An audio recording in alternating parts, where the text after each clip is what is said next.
علم اخلاق کہاں سے آیا؟ یہ علم اخلاق کے جو اصول وضع فرمائے، جو بنیادی چیزیں جو وضع کی ہیں وہ مولا متقیان نے وضع فرمائی۔ اور کب وضع فرمائی؟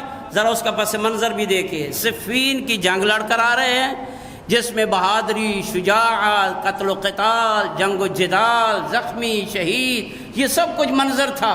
یہ سارا معاملہ کر کے جنگ سے واپسی پہ مولا متقیان تشریف لا رہے ہیں۔